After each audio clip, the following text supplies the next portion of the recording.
Dios te bendiga, Puerta Abierta. Toda la semana hemos revivido cada momento de las últimas horas de la vida de nuestro Señor Jesús.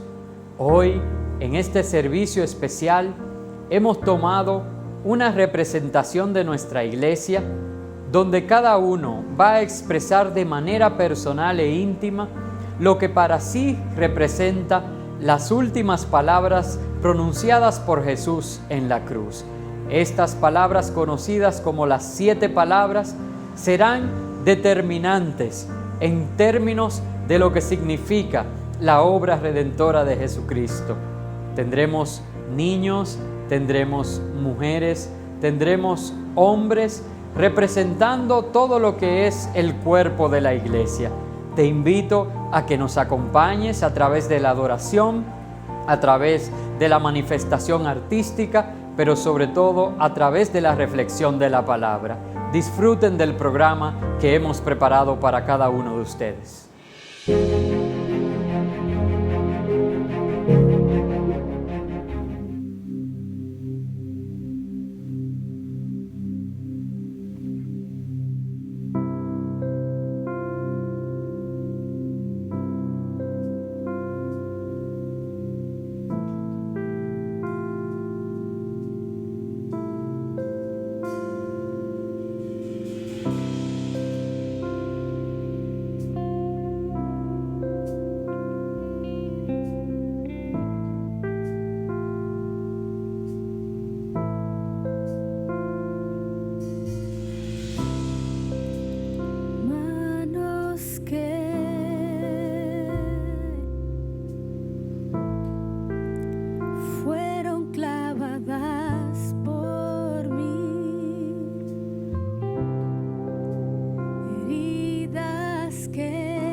A ti me rindo, la gloria te doy.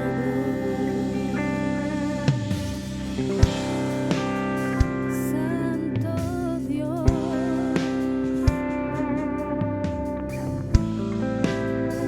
plan soberano es.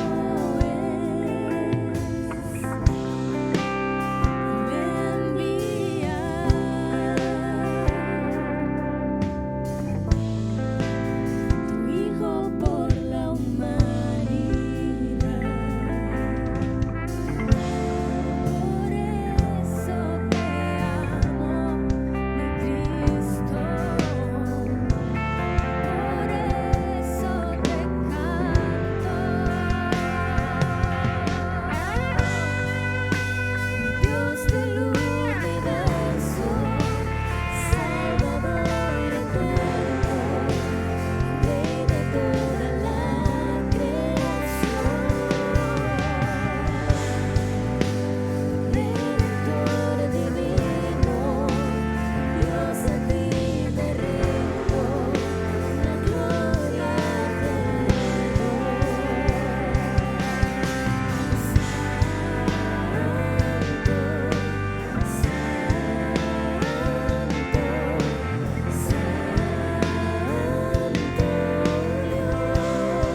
Hola, Dios te bendiga. Mi nombre es Juan Carlos Amparo y es para mí un privilegio, un honor el poder compartirte la primera palabra de nuestro Señor Jesús dicha en la cruz. Y para eso quiero que me acompañen a leer en la palabra de Dios en el Evangelio de Lucas, en el capítulo 23, verso 34. Dice así en la versión Dios habla hoy. Jesús dijo: Padre, perdónalos porque no saben lo que hacen. Y los soldados echaron suerte para repartirse entre sí la ropa de Jesús. Cuando el Señor dice: Padre, perdónalos porque no saben lo que hacen, nos lleva a pensar de que el pecado nos ciega y muchas veces nosotros hacemos cosas por las que se pudiera decir que, bueno, esa persona no sabe lo que estaba haciendo. Y es porque el pecado ciega nuestra vista. El pecado nos nubla, nos ciega y nos aleja de esa luz que está puesta para cada uno de nosotros. El Señor, siendo Dios, vino en forma de hombre para librarnos de nuestras iniquidades, de nuestros pecados, de tu pecado, de mi pecado, de tu iniquidad, de mi iniquidad. El Señor lo hizo todo eso por amor a ti. Nosotros en estos tiempos escuchamos ahora para Semana Santa el limpiar los pies, lavarse las manos, quitar el polvo. Y el Señor Jesús no fue que se lavó y se limpió del polvo.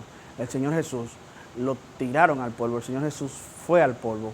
Y todo eso, lo que Él pasó, todos los atropellos, todas las humillaciones, toda la burla, lo hizo por ti, por mí. Aún por esas personas que se estaban burlando de Él, también lo estaba haciendo por ellos. Padre, perdónalo porque no saben lo que hacen. Y hoy día nosotros, por cualquier situación, vamos a decir algo simple, una persona no me saludó bien y muchas veces nosotros le guardamos rencor a esa persona, por no decir que le cogemos odio. Suena algo exagerado de mi parte, pero es así. Hay situaciones tan simples y sencillas que llevan a uno así rápido a tomar ira y a guardar rencor en nuestros corazones por una persona.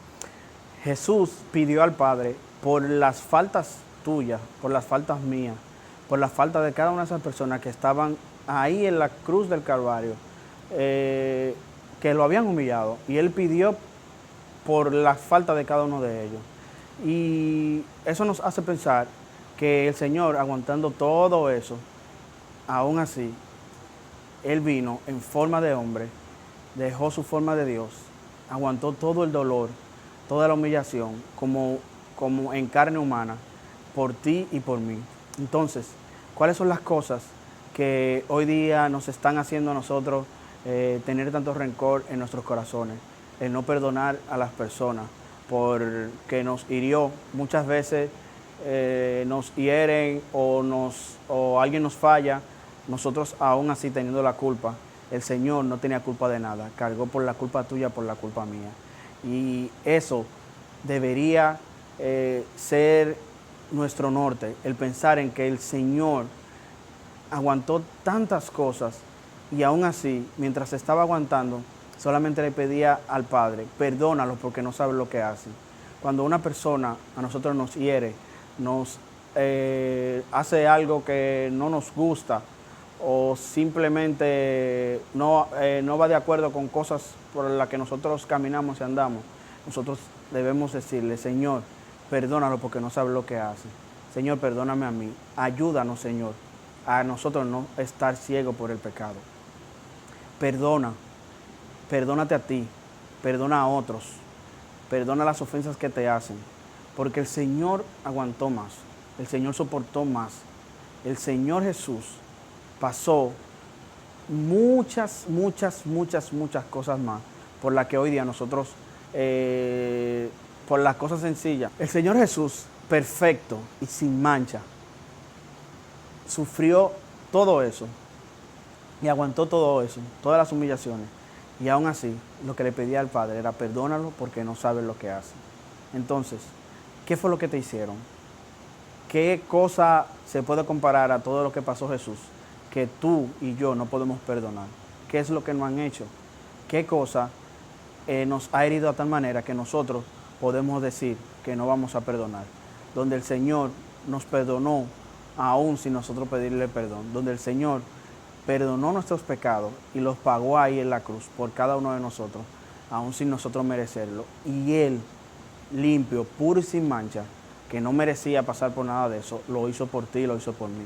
Entonces, ¿qué cosa fue que te hicieron? ¿Qué cosas me hicieron, Juan Carlos?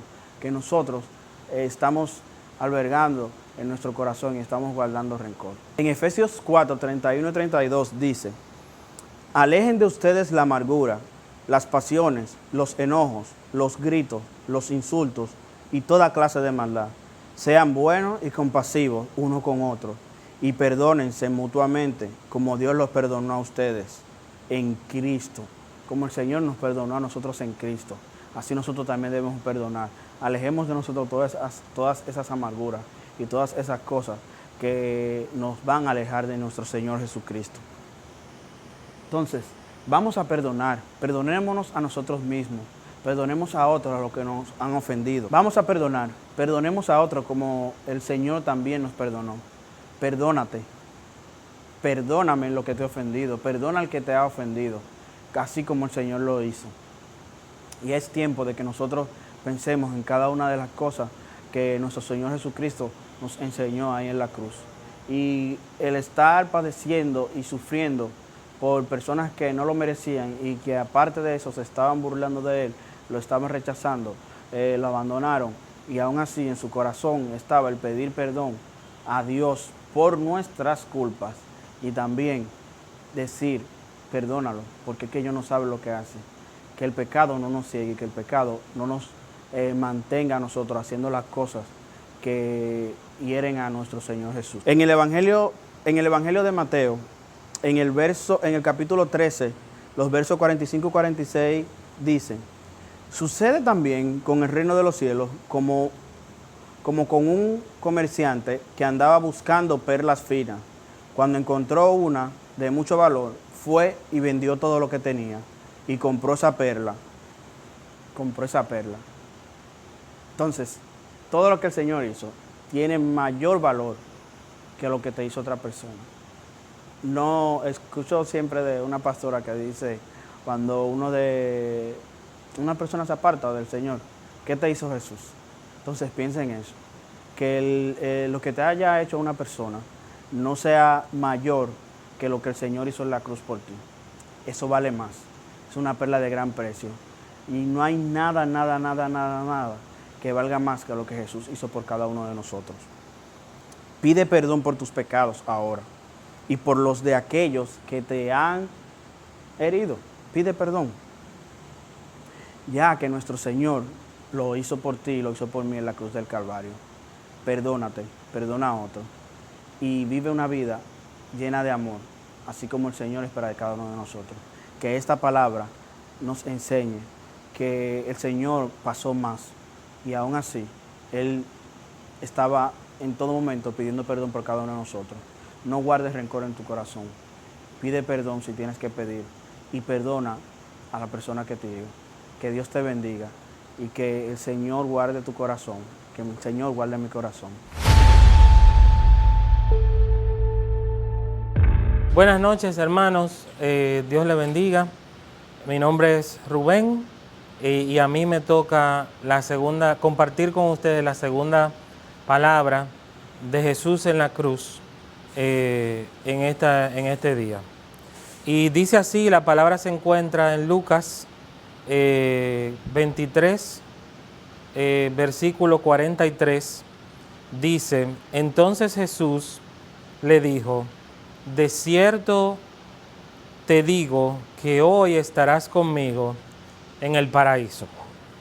Y cuando nosotros pensamos en esa palabra, de cierto te digo que hoy estarás conmigo en el paraíso, tenemos que necesariamente ver el contexto de lo que estaba sucediendo en ese lugar.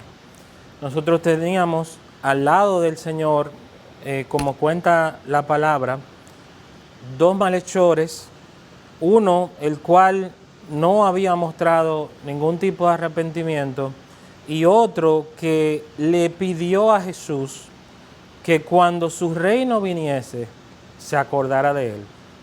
Quiere decir que lo primero que nosotros podemos ver, y es lo que la palabra en cada momento nos enseña, en cada momento nos guía, es que el pecador que acepta a Jesús como su Señor y Salvador, que acepta que Jesús es el Señor y vino para traer libertad, para traer salvación, dice la palabra que es salvo.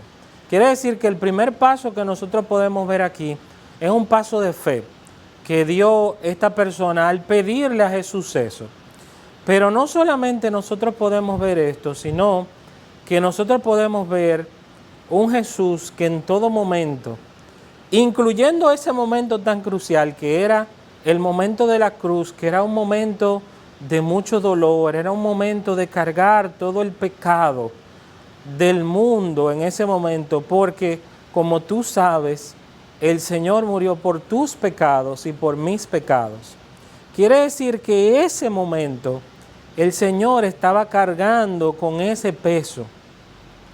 Y encima de todo eso nosotros podemos ver a un Dios compasivo que se volca, que volca su amor en ese momento y le dice: de cierto te digo que hoy estarás conmigo en el paraíso. Wow, yo pienso que no hay más grande amor que el que tú puedas demostrar que incluso en ese momento de esa muerte de cruz, Dios seguía todavía amándonos.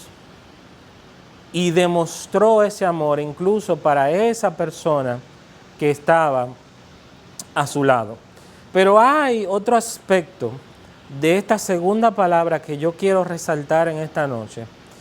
Y es que nosotros podemos ver la autoridad de Cristo.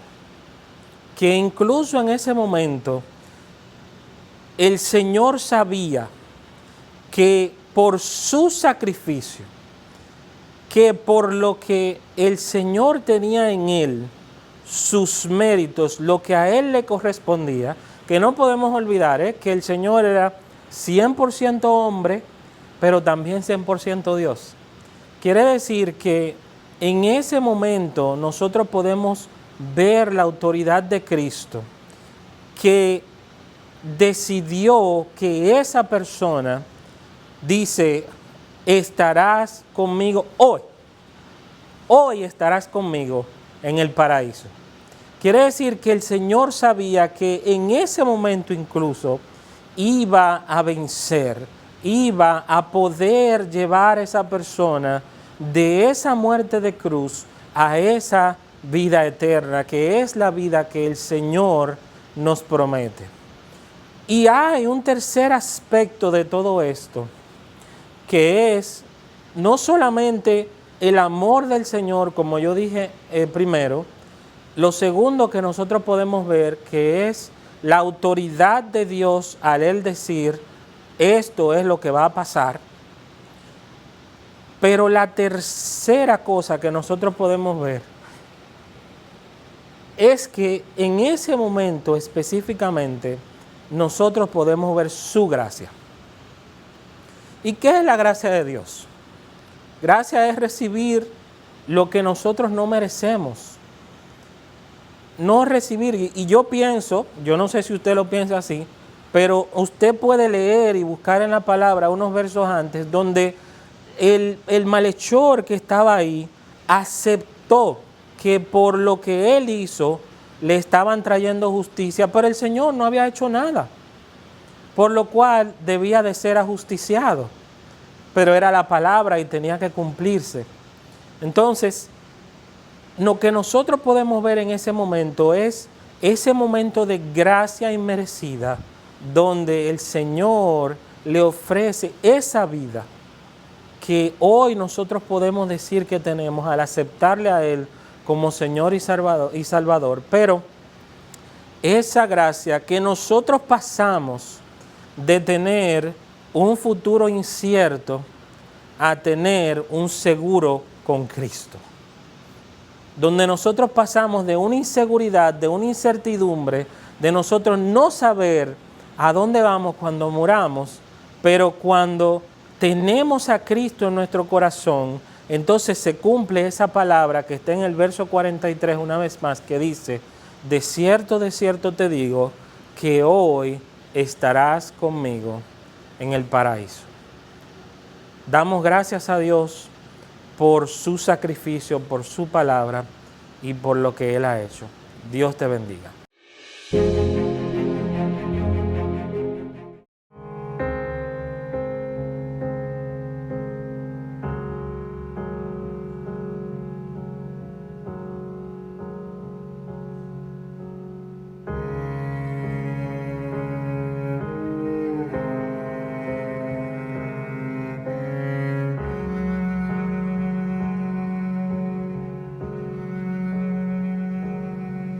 ¿Cómo puede ser que el bueno y justo se hizo hombre y fuera a morir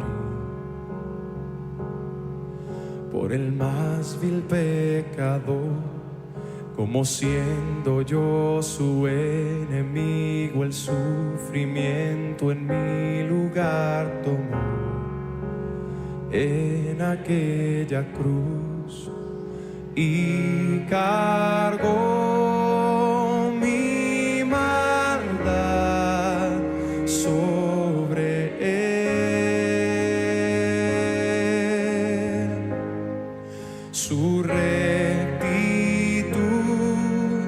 por la fe mía es.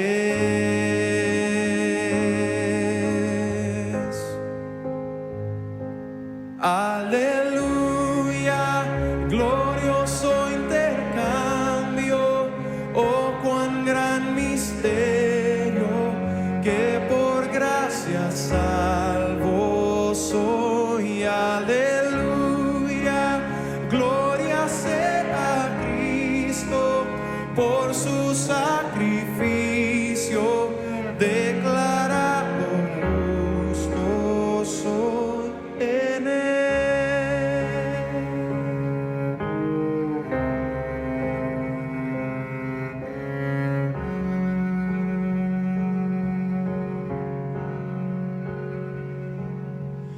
¿Cómo es posible que en Jesús, como a su Hijo, Él me recibió? Y su nombre llevo hoy, su perfecta vida de obediencia al Padre, al yo creer, Él me otorgó y perdón me dio, pues cargó mi maldad sobre él. Su rectitud por la fe mía es.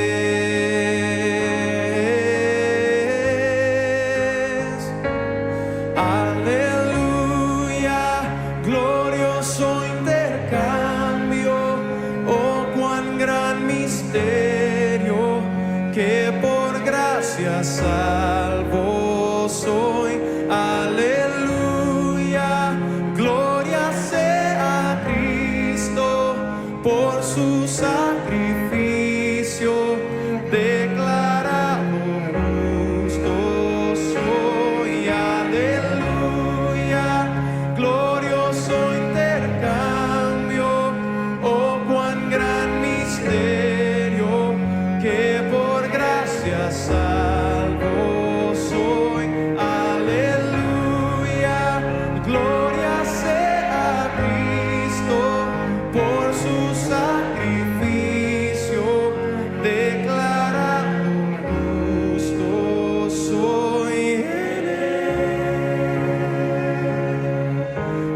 Por la vía dolorosa, triste día en Jerusalén, los soldados le abrían paso a Jesús, mas la gente se acercaba para ver al que llevaba aquella cruz.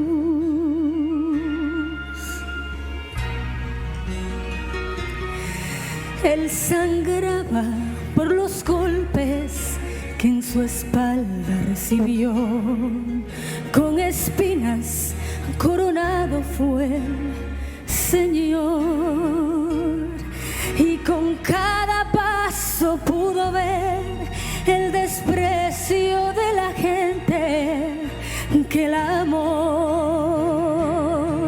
Por la vía dolorosa, que es la vía del dolor, como oveja vino Cristo, Rey y Señor, y fue Él quien quiso ir por amor a ti y a mí, por la vía dolorosa al Calvario fue a morir.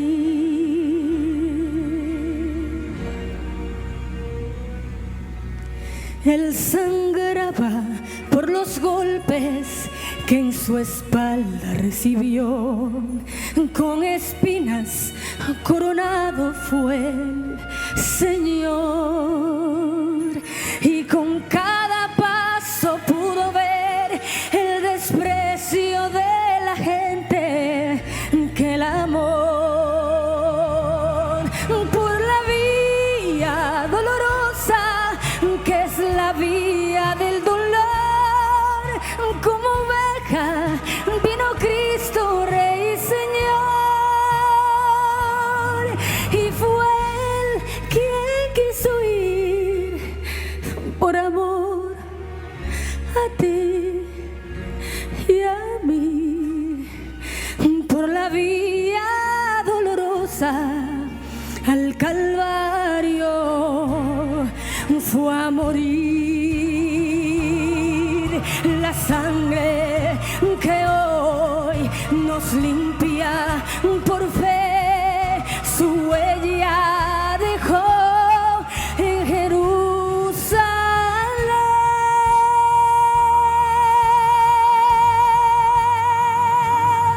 Por la vía dolorosa, que es la vía del dolor, como oveja vino Cristo, Rey y Señor,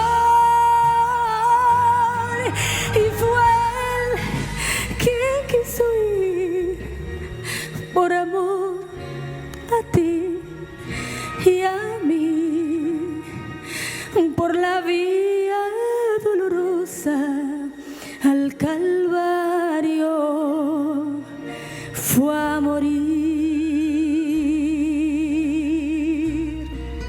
fue a morir. Oh, fue a morir, fue a morir.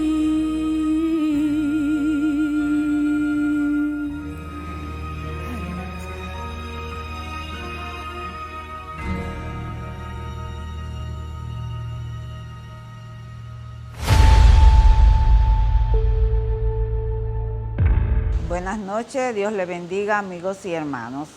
En esta noche, mi nombre es Iselsa y en esta noche le voy a presentar la tercera palabra dicha por Jesús en la cruz.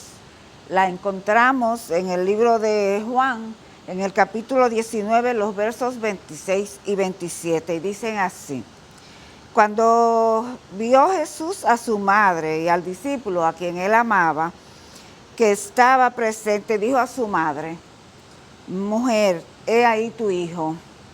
Después dijo al discípulo: He ahí a tu madre. Y desde aquella hora el discípulo la recibió en su casa. Este es un pasaje donde encontramos mucha tristeza, agonía, sufrimiento, mucho maltrato. Es un momento donde encontramos a Jesús que ha sido muy golpeado. Cuando Él está en esa cruz, Él hace una vista panorámica y se encuentra con su madre. Ve su madre en lloro, sufrimiento. Aunque ella conocía cuál era el plan del Señor, de Jesús aquí en la tierra, aún así estaba en tristeza y dolor. Pero al verla y ver cerca al discípulo a cual él amaba, llamado Juan, le dijo esas palabras. Palabras para no dejarla abandonada, para no dejarla sola. Entonces, él sabía que ella lo iba a aceptar como un hijo, pero también Jesús sabía que Juan, ese discípulo a quien él amaba tanto, la iba a aceptar como una madre.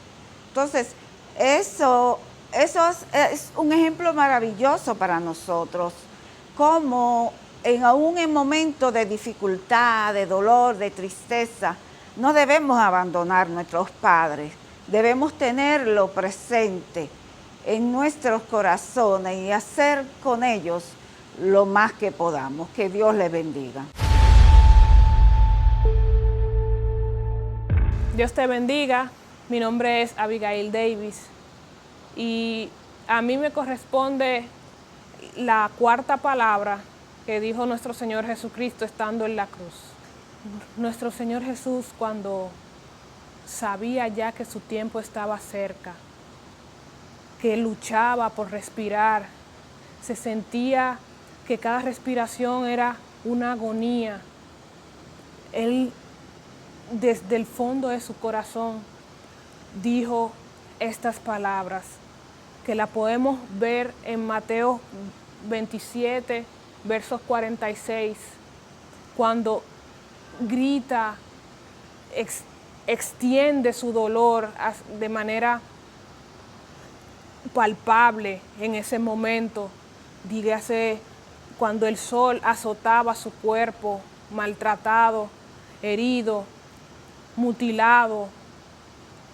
Él decía y dice en Mateo 27 que a esa misma hora Jesús gritó con todas sus fuerzas, gritó con fuerzas, Elí, Elí, lama sabactani, o según la traducción de Dios habla hoy, lema sabactani, que significa Dios mío, ¿por qué me has abandonado?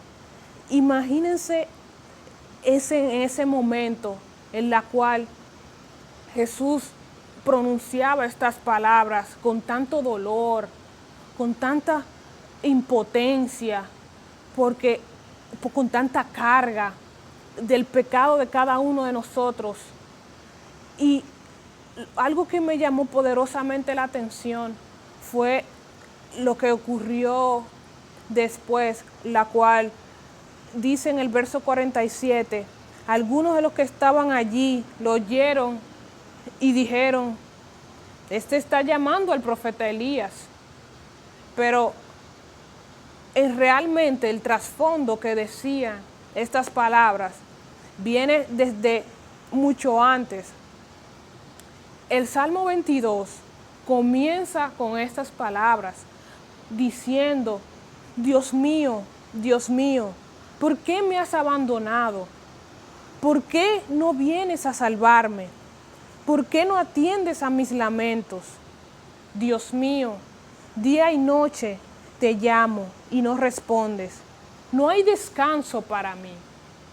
Imagínense Jesús pronunciando o recitando el comienzo de este salmo y sintiendo el dolor, la desesperanza, la agonía, como decía ahorita. ¡Wow! ¿Cómo podemos, como ser humano, aguantar tanto por amor? Él sabía si podemos seguir leyendo el Salmo 22, es un salmo mesiánico, en la cual describe paso a paso lo que sentía Jesús en ese momento, sin el salmista saberlo. Y Jesús sabía a lo que él se enfrentaba, sabía a lo que él tenía que sufrir por ti y por mí.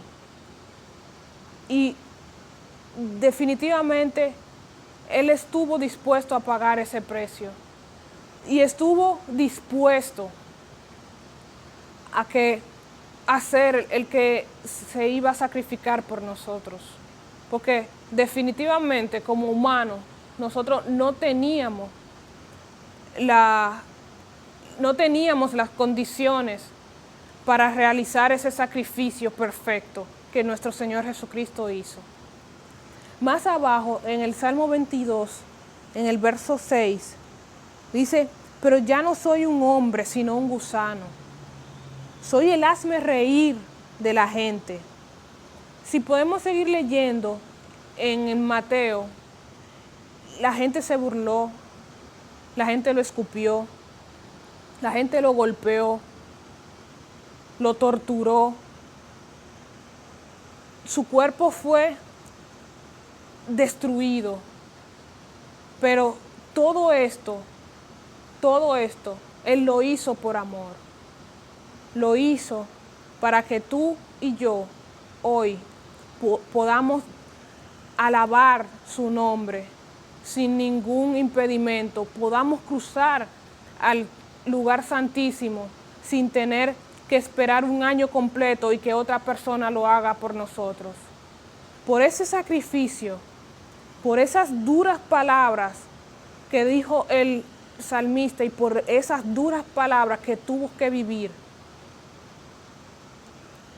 el Señor Jesús lo estuvo 100% dispuesto a pagarlo, a estar en ese proceso, porque definitivamente su amor por nosotros, su misericordia, el amor del Padre hacia nosotros, externado por parte de su Hijo, necesitaba hacerlo.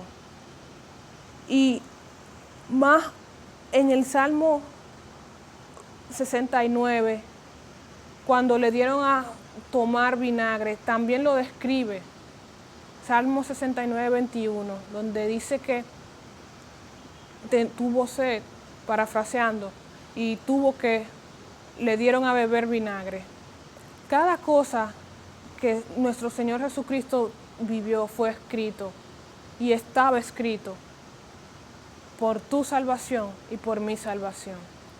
Ahora, ese sacrificio merece ser recordado durante este tiempo y no de manera sarcástica o de manera burlesca, decir, estuvo llamando a Elías o ¿por qué lo hizo? Ya nosotros estábamos condenados, ¿por qué? Ponte en lugar de Jesús o de algo que sí estaba seguro, era que cada uno de nosotros valíamos ese sacrificio. Elí, Elí, lema sabactani.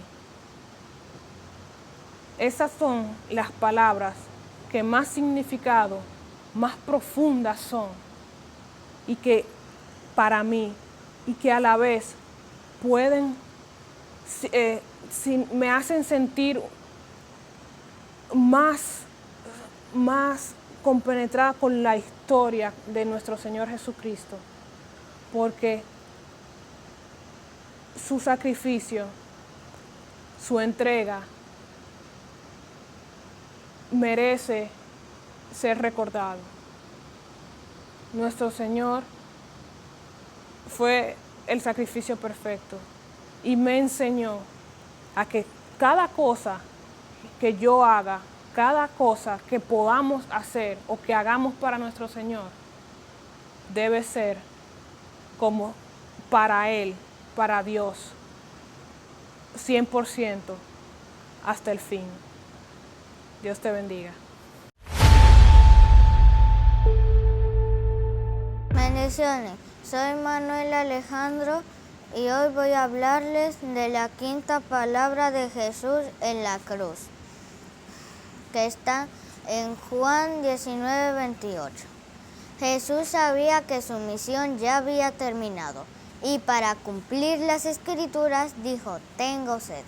Esta es la frase más corta dicha por Jesús en la cruz. Y para entenderla debemos saber qué es la sed. La sed es lo que sentimos los humanos cuando necesitamos tomar líquidos. Como hijo de Dios, Él era 100% hombre y 100% Dios. Como hombre, el hecho de que Jesús sintiera sed significa que Él siente lo que nosotros sentimos. Si al orar tú le dices cómo te sientes, Él puede entenderte. Como Dios, cuando Jesús dice que tiene sed, se refiere a sed espiritual, sed de amor y de paz, que tanto hace falta en la humanidad. Y por ti y por mí, Él murió en la cruz del Calvario, con una profunda sed. Hasta la próxima.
bendiga.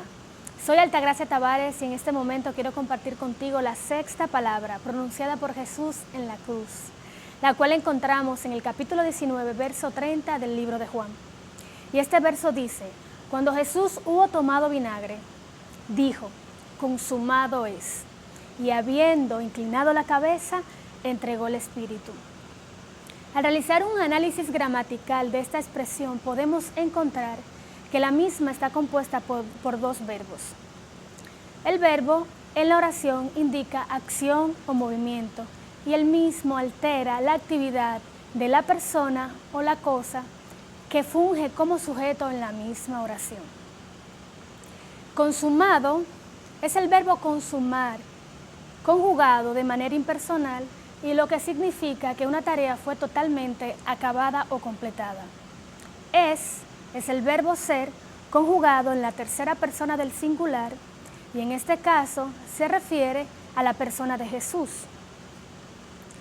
Pero si hacemos un análisis muy llano y muy particular o personal, podemos intuir o concluir de manera muy fácil que Jesús lo único que estaba tratando de decir aquí, en palabras simples y llanas, es: yo he terminado.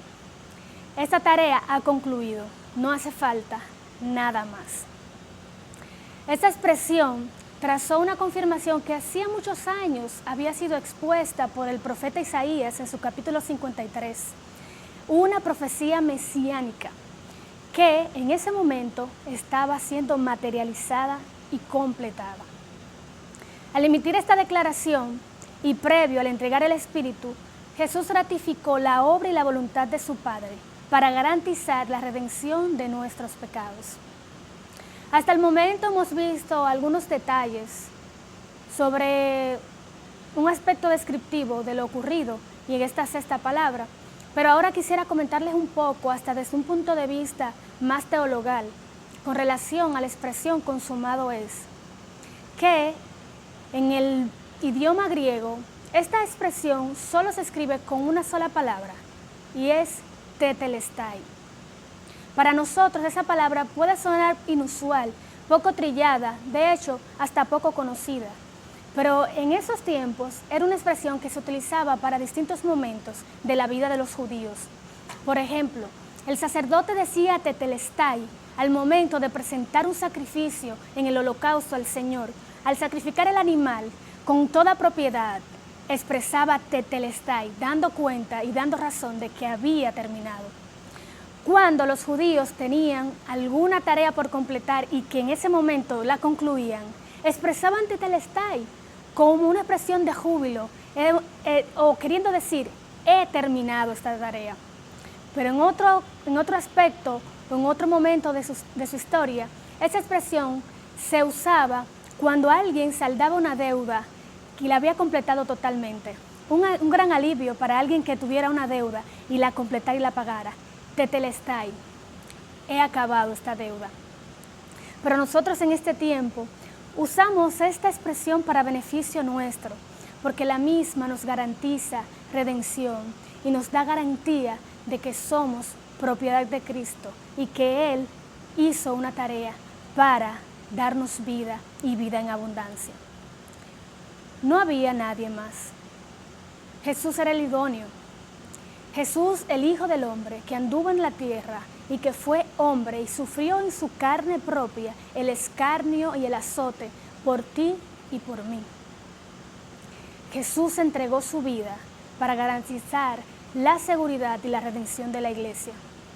En su finalización con esta tarea, camino hacia el Gólgota, Él expresaba una actitud de sumisión, sujeto a la obediencia para hacer la voluntad de su Padre. Como menciona Pablo en la carta a los Colosenses, capítulo 2, versos 14 y 15, dice, anulando el acta de los decretos que había en contra de nosotros, porque Jesús se enseñoreó encima de los principados y sobre las tinieblas triunfó. Su muerte nos dio vida y es la verificación de nosotros que somos lo que creemos firmemente en su palabra y en su sacrificio perfecto y único. Nos garantiza vivificación, aliento y nos fortalece como iglesia. Dios te bendiga.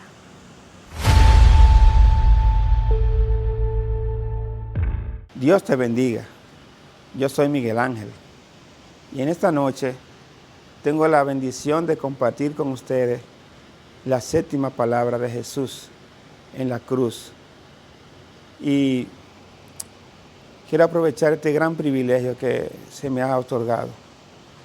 La palabra de Dios en la cual vamos a estar sustentando esta palabra es en Lucas 23, 46.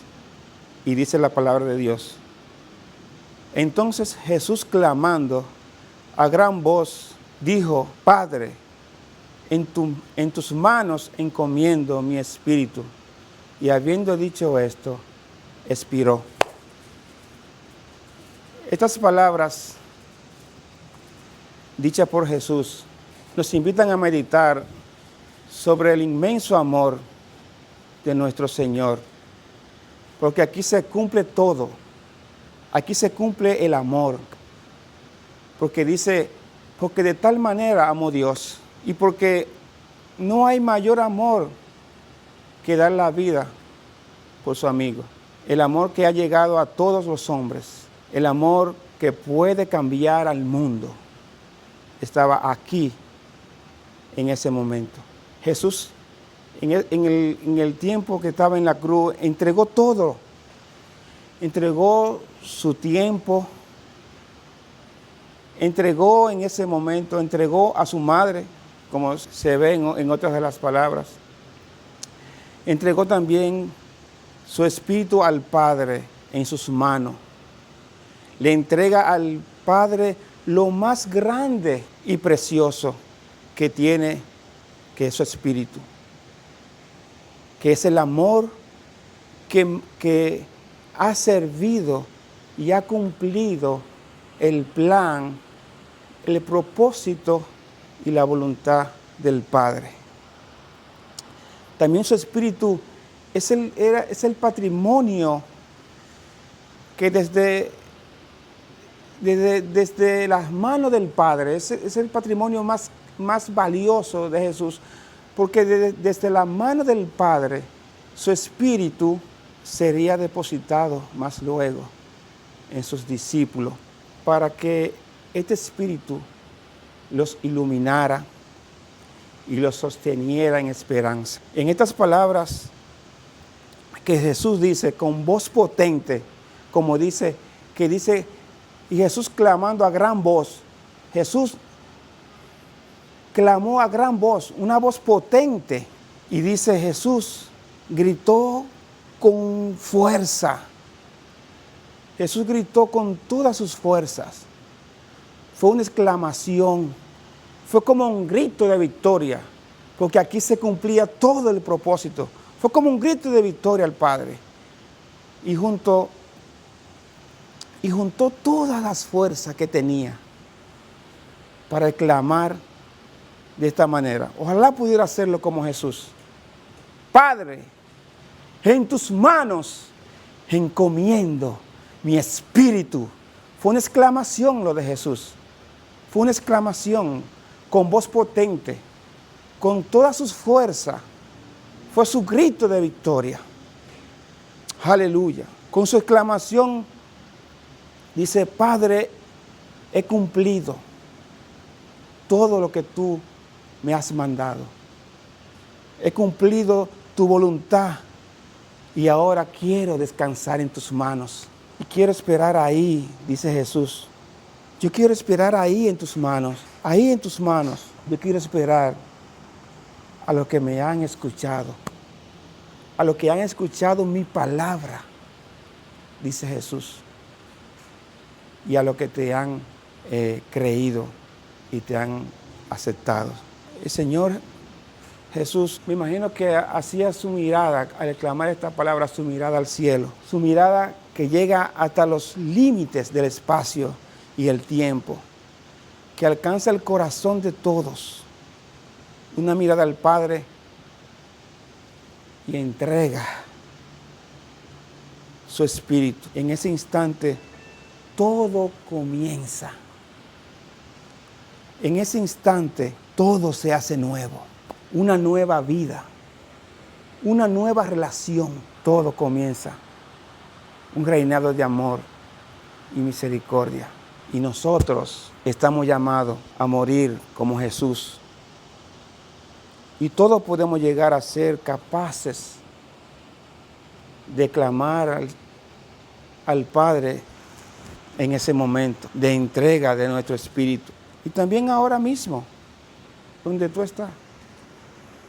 Y también ahí, ahora mismo, tú puedes entregar tu vida, entregar tu espíritu para enfrentar cada situación del día a día, para enfrentar cada cruz que tenga que enfrentar. Ahora podemos entregar al Señor nuestro espíritu, alma y cuerpo. Y así el Señor, en nuestra entrega, renueva cada día todas nuestras situaciones. Nuestra vida es renovada. Y esto debemos hacerlo como en un entrenamiento. Cada día entregar al Señor todo lo que somos, para que sea como un entrenamiento, para cuando llegue ese momento, ya eso venga de una manera natural y podemos entregar al Señor todo lo que hemos sido, todo lo que hemos hecho, todo lo que hemos completado en esta tierra. La muerte en Jesús, esto nos enseña a nosotros, nos enseña a Jesús que la muerte en Jesús no es el final, no es el final del camino. Todo esto le da sentido a nuestra vida. Nuestros llantos recibirán consuelo.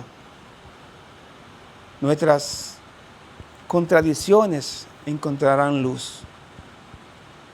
Nuestra desesperanza encontrarán consuelo. Nuestra esperanza, nuestras debilidades encontrarán ánimo.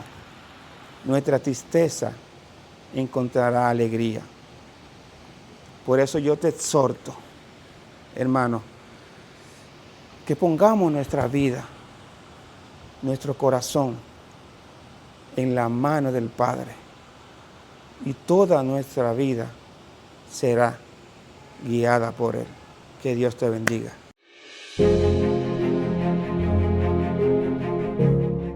Un ambiente de incertidumbre rodeaba todo el lugar de la cruz. Allí donde Jesús murió, aún los discípulos no sabían qué les deparaba el futuro. Parece la misma incertidumbre que hoy muchos están viviendo, sin esperanza, sin saber qué les espera en el mañana. Pero a ti yo te invito a que confíes en el Señor, a que pongas tu esperanza en Él. Te invito a que te unas a nosotros este domingo y que juntos celebremos la resurrección del Señor. Confía, porque el domingo viene. Hay expectativa de salvación, porque la tumba no pudo detenerlo. Te espero el domingo en nuestros dos servicios, 9 y 11 de la mañana, servicios de celebración de la resurrección del Señor.